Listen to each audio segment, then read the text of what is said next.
Welcome to the Michelle Meow Show at the Commonwealth Club of California. I'm John Zipper, the club's Vice President of Media and Editorial, and Michelle's co-host for this program. Thank you for joining us today for this discussion with the filmmakers of the documentary Writing with Fire, which has been shortlisted for an Academy Award.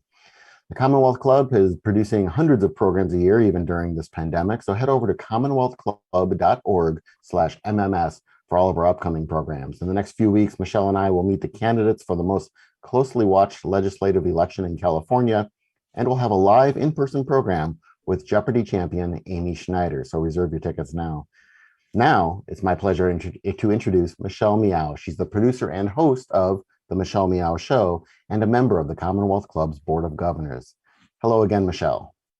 Thank you, John, and thank you to all of you for joining us. I hope that you enjoyed the film as much as we did. What a powerful, impactful film. So we're excited to introduce to you our speakers today, the filmmakers of Writing with Fire, Rintu Thomas and Shushmit Ghosh. Shushmit, Rintu, thank you so much for this film and thanks for joining us all the way from India. Absolute pleasure. Good evening. Almost, we're on to the next day now, almost. But thank you for having us, Michelle and John. Very much looking forward to this. Yeah. Well, let's jump right into our conversation. Let's start with the decision to make this documentary and to focus on the women journalists of Khabar Lahria. And I would imagine that, you are experiencing the same experiences as they are. They're doing reporting, but you're, following them, you're getting, similar footage, maybe even facing the same kind of attitudes or dangers even, right? So Rintu, would you like to begin for us? Sure. Sushmit and I have been working as independent filmmakers in India for over a decade now, and our focus has largely been short nonfiction, and a lot of our protagonists have been women. So that's a very natural draw. The way women look at their realities, find solutions in a language of hope and resilience, we get really drawn to such protagonists, and so the initial draw to the premise of the story was very natural. But this was for the first time that we were working with women who were media makers and speaking in our own language of shots and scenes and storyboards. So I think it was a very, very different dynamic where we could have a lot more informed conversations with the women about access, about consent, about what our lens is going to be, because that is one of the first questions that they asked after they met us. Why do you want to make a story on us? And they had the experience of short films being made on them, but not a feature length. So there were many I think, evolved conversations, and we were able to share our work with them. And also when we started filming with them, there was this meta narrative playing out in front of our eyes, us filming them filming their subjects. And I think we went with a genuine sense of curiosity and patience to just stay with them until we got access into first their professional worlds, then their personal worlds.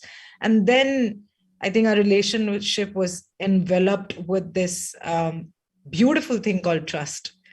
And from there evolved friendship. So it's been a very beautiful layered journey with each one of them and Khabar Lahria as a group. It was interesting watching this, and I really thought this right from the beginning of these women, because you're interviewing them and they're talking about their decisions to become involved in as journalists, including not just some of the opposition they face outside their family, but within their very families and such. And I'm watching this and I'm thinking, this not only, of course, is giving them they're not only doing their work is not only doing good and having an effect on the community around them, but it does seem to be personally giving them some power. And they're the ones who are standing there talking to these party members, these police officers, and asking them questions, and they're asking great questions. Talk a bit about, maybe if you would, their they're coming to understand their expressions of power and how they use it and how it's changed them, if that's not too incredibly broad of a question. No, I mean, the thing is that, people have not seen Dalit women necessarily in positions of power. And I think that they're reframing that power dynamic.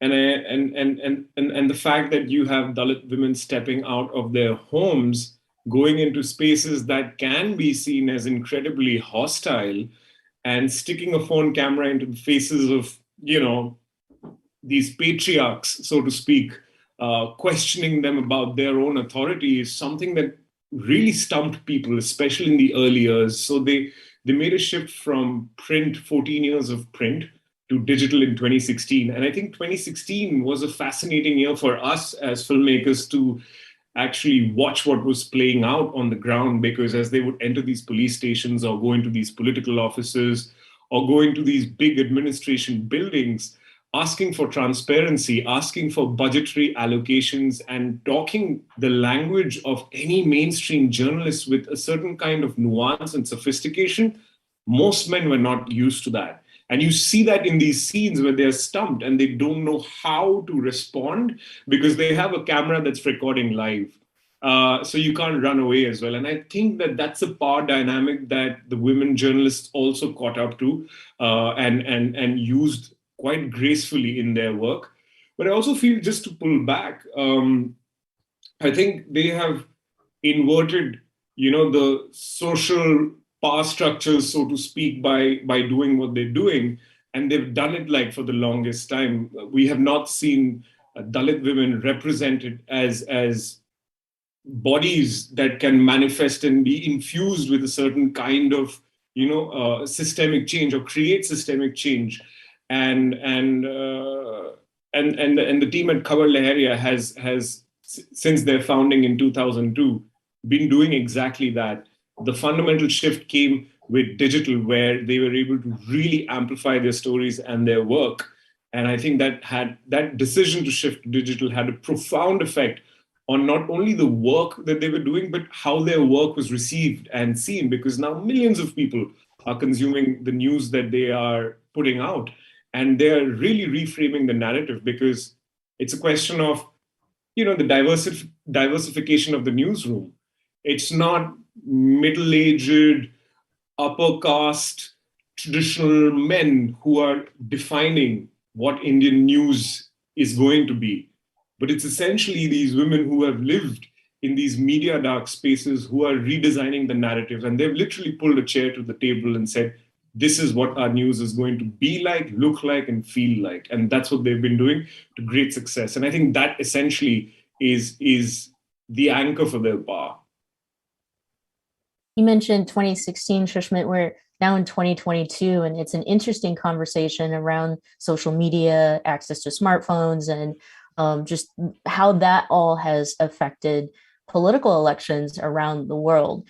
Curious to hear, how people feel, how people of the Uttar Pradesh area or even northern India feel about journalism today, especially the women journalists of Khabar Lahariya, and if, yes, the continuance of their work, but how do they feel about them today? Any one of you can answer, by the way. Well, I think we'll all have different sets of answers. Rintu, do you want to go for that? I think the context is very important here. The region in which they work in, being a journalist has always been the prerogative of dominant caste men. And mainstream newspapers who do employ women journalists have usually been given softer beats, like fashion or food, and not what is considered intelligent or hardcore reporting, like crime and politics.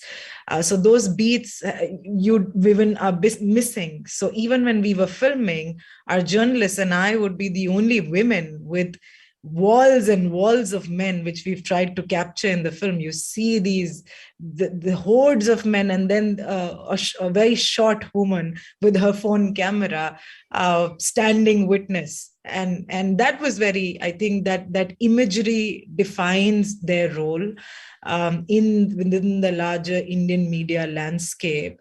And also the fact that because this year 2022 is going to be their 20th year, and that shift that happened in 2016 feels in retrospect as a historic one, because it was primarily taken to expand their reach and expand the demographic of the audience, of the viewership of their newspaper.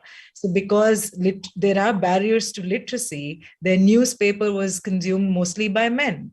And now, with very high penetration of cell phones and internet within even the most rural pockets of India, everybody has a phone, and women are consuming this content and engaging with it. And not only is Khabar Lahariya giving a feminist lens to the whole idea of newsmaking, but also creating content which is completely missing for rural women.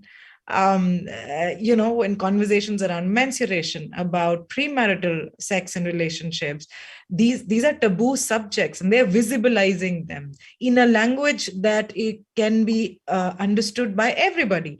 And I think that's a huge shift. When that is how you change culture, when you normalize what is considered taboo. So while the media landscape in India, as is in the rest of the world, highly aggressive and competitive and male-led, this particular voice has been growing consistently. And in that way, they're not a flash in the pan experiment. They have their roots deep, and that's where the trust in the communities that they work in, there's a lot of trust. And that's how they are growing. So I think social media really is like the fire that the film's title alludes to. You can really cook your food, and it can guide, warm home or burn things to dust. And that really is how I see it. It's interesting to talk about social media. Michelle and I interviewed Maria Ressa from the Philippines a year or so ago, and she's really been talking out about the role of social media as kind of interference in and manipulation of news and people's kind of views of what's going on.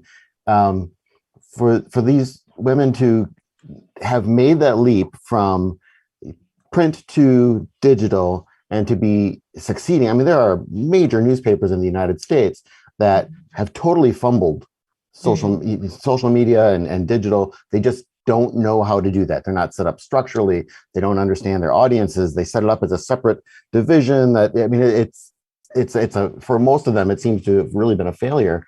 How do they make their decisions on what to do, how to evolve, where to invest their time and their people, so that because they've clearly been making some really good choices and successfully? I'll maybe like an anecdote would be a good one to start this off with. So this was a scene that didn't make it to the final cut of the film, and this was about 28 of them. This was a cold winter morning, and so there was some patch of sunshine on the roof, and they all went and huddled together, and they have these monthly meetings where they decide allocations for the next 30 days, who's going to do what are the beats, what are the stories we are going to cover, who's doing the bigger pieces, who's doing the repeat coverage. And in this one conversation, they started talking about the Me Too movement, because that was a big thing. And this was about a couple of years ago. Actually, we're in a time warp. This is about 4 years ago. Yeah, 2020 seems to have just passed. So, and we were pleasantly taken aback, because they were looking at news that was coming out from, say, the mainstream press on social media. And then they retranslated that as, okay, how about the women in our villages? Because we know of so many stories within our communities, within our spaces, and these women will never come out. So how can we find ways to actually amplify those important narratives without, and again, themes of consent, themes of who's telling whose stories and how are we representing them, themes of safety protocols. And so Shyamkali, who's this cub reporter you see in the film, who's always sort of like, taking missteps as far as technology is concerned, asks, oh, I know of this woman who talked about this one particular instance, but that happened many years ago. But does that fit into our story around Me Too? And the rest of the team was like, yeah, that does, because, and the nuance with which they actually designed the entire Me Too campaign that they did for a month was exceptional. And I think they're always clued in to these larger global conversations that are taking place and smartly finding ways to redefine them and re-illustrate them from their perspective. So what does Me Too mean for a rural woman who maybe does not have access to that conversation, but has an important story to share? So that's how they've been able to find ways and pathways into this social media landscape. And also, I think the other thing that's also helped them is that India is not yet a saturated market. We're one of the largest markets for mobile phones, and internet penetration is deep, but there's still a long way to go. And I think that growing number of people translates to a potential growing number of viewers for their news channels. And that's something that they were hedging their bets on way back in 2016 when they were making this decision. Because the paper used to run about 5,000 physical prints every 2 weeks. And so they calculated that their readership was roughly 15,000 people, and primarily men, because in these parts of the country, essentially men would complete their schooling and not women. So they realized that they would be able to expand their demographic as well. And that's exactly what happened when they monitor the data from Facebook and YouTube. They're seeing more women across a broad spectrum of ages who are watching the news. So they've been able to smartly use the tools that have been deployed by these big data giants, much to their own use, and been able to sort of deliberate on how to create the news and how to effectively sort of reach the viewer that they are intending to reach, and more. Rintu, you mentioned trust earlier, and as a viewer, you could really feel that trust, the trust between the journalists and their subjects, the trust between your own cameras and the journalists and the folks that you're capturing. And so I feel like, all of that is felt through even the witnessing of the power shift that is happening throughout the entire film. What can you say about, how this power shift could really affect issues like gender-based violence and other future issues, and the sustainability of how women journalists will change news and news consumption, as you both have been talking about? I think we saw the different manifestations of power all playing out in front of our cameras. There is a kind of power that can be very autocratic and all-consuming, and gets its firepower from keeping people divided and othering people. And there is another kind of power which is all-encompassing and believes that social change is possible and can be led from the front, and it does not.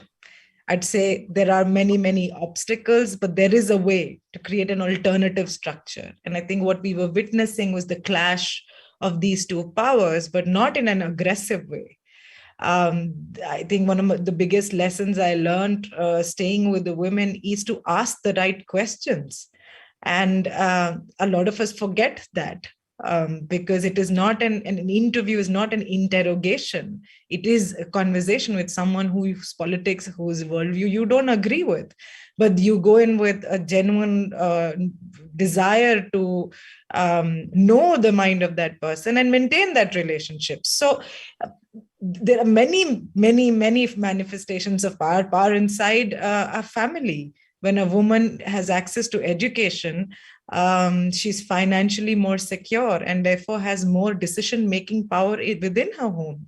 And so those kind of metrics were constantly shifting, and it was a delight to watch, especially with someone like Sunita, who really gets it and can portray it in many interesting ways. She insists on hanging out with her male colleagues and has a very comfortable relationship with them, because she knows that peer-to-peer respect is very important for her, because it gives her access into press briefings, etc., which otherwise she might not. So you see them consistently negotiating and navigating consistently, and I think that is how things change, right? We are all invested in this idea of things need to change. I want to fight injustice, but how? And I think that is what this film kind of spotlights on. These women can give a masterclass on just the act of showing up every day, even if it means you're going to hit dead ends, you're going to be mansplained, you're going to be minimized, but you're going to show up anyway, because if you don't, then who else will? And there is a very crazy, inexplicable, through words, power there, which is very, very attractive. I think just to add to that, something that we observed and then relooked at was our own understanding of what this word power and powerful means. Because in itself, if you think about it, we've instinctively, we feel power needs to feel and be of a certain kind, and you have a certain kind of imagery when you think of the word powerful, and in a sense, it's kind of gender skewed. It's typically men, or your notions of power are built around something that's very visual, visceral, dynamic. And I think what we saw was, here is a manifestation of power that is graceful, compassionate, and wise.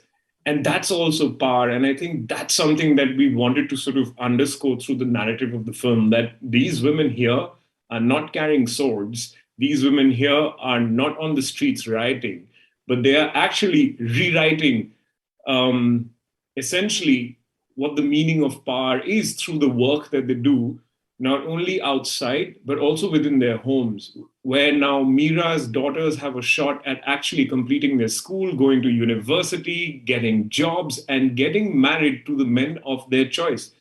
And I think that's a massive redefinition and a shift that's taking place because of the work that the journalists at Khabar Lahariya are doing, to be able to see our mothers, our daughters, our sisters, do what they do, and essentially sort of redefine for us possibilities of what women can be is so important. And I think that's what we ended up seeing the 4 or 5 years that we spent with them on the ground. And it was really, as Rintu said, a masterclass in being able to negotiate through these spaces that very gently, but also quite firmly. This film has won awards and it is shortlisted for the Academy Awards. Talk a bit about what this means to be in that group. You're independent filmmakers. You're not. There's not $1 billion company producing this film. What was it like, and where is this developing for you? The film premiered at Sundance earlier in 2021, where it picked up 2 awards. And so for us, because we had directed, produced, edited, and Sushmita had also shot the film, I did the on-location sound recording. So for us, it felt like our job is done. You now just push the film out there, and distribution or whoever else is an expert in this will take it forward. And that was the biggest, misinformation that we had, because it's been a tedious, exciting, but very, very, we've had to be in the trenches with an entirely virtual year, putting the film out there, building an audience. And it's been super heartening to see everywhere it's been to 100+ festivals. People write, tag the social media handles of the film, or tag Khabar Lahariya and say, we love the film. And a lot of times a word that people use a lot is, I'm inspired. And that is very powerful. And that's when we realized that the film has a lot of love And so towards the end of the year, when the whole campaigning was picking up, we just fueled the visibility of the film on the basis of that kind of love for the film within the doc branch, because we genuinely didn't have the marketing dollars to blast the film out there. It's really been grassroots, people to people sharing of the film. So when we were on the shortlist, and when people said that this is the first Indian film by an Indian crew to be fully produced by an Indian crew to be on the shortlist, it was just like, wow. And we all, we got the news at midnight our time in India, and we woke up Meera and gave her the news, and there was this collective joy, and they said that we're in the business of making history. So it just feels like this is an extension of that. And every time the film, I think, has a milestone, it puts a larger spotlight on the work of Kabaleria. And that is super important. It's deeply connected to the journey of the film. So just a very exciting time for all of us. I think it's also, just to add to that, exciting because it's opening up these newer conversations around how far can a truly independent film go. Because the assumption that's built into it is you need big bucks and streamer dollars to be able to do this. And a lot of times, systems are not designed around merit, but what you have in terms of resources. And I think that, this has opened up conversations for more independent filmmakers to actually reimagine what the future pathways for their films could look like. Because if a film from the global south with no connections to systems and industry over here could actually set these milestones, and I think with the first doc film that actually also got a PGA nomination and an IDA nomination for Best Feature, it's been super critical, but it's also led to more conversations opening up about, oh, guys, how did you do this? Oh, if you could do this, then possibly I could also follow the same route. And also within sort of like the industry in the US, this conversation about what truly is an independent film? What does that really mean? And what is the process of the making of a film? Because that's equally important as the product itself. And I think that's been something that's been really good to see, that apart from actually making the shortlist, Writing with Fire has actually started generating these conversations, which have always existed, but it's always also stoking those fires and leading it, the conversations, keeping them alive, because it's about opening more doorways for future filmmakers from parts of the world where they do not have the resources to do this, but it is possible to do it. So, yeah. I want to thank you so much for Writing with Fire, and we're so excited for you. The world should see Writing with Fire. And so our last question for you, because I know that we've crossed over to the next day now. It's a little over midnight there in India, as we want to let you go. What's next? When can people in the United States see it, or what are the plans for Writing with Fire for the global audience? We're coming on Independent Lens in March. So that's when public television brings the film to audiences in the US. We have a lot more television premieres across the world. So we hope that more and more larger groups of audience at different demographics are able to watch it. The film's website is constantly updated with the festivals that continue to program it. So, it'll be here, there, everywhere. Just seek it out. That's really the dream, like everybody and their family watch the film. Well, everyone, go see it however you can. Look it up, Writing with Fire. Thank you, Rintu Thomas and Shushmit Ghosh. Thank you for being a part of our program today and for giving us the opportunity to screen Writing with Fire. Back to you, John. John, Rochelle, thank you so much. What a lovely chat. Thanks again to our special guests on the Michelle Meow Show at the Commonwealth Club of California. And last but not least, thanks to all of you for watching and listening online. You can find more programs at commonwealthclub.org/MMS. Stay safe, have a good week, and good night to you in India.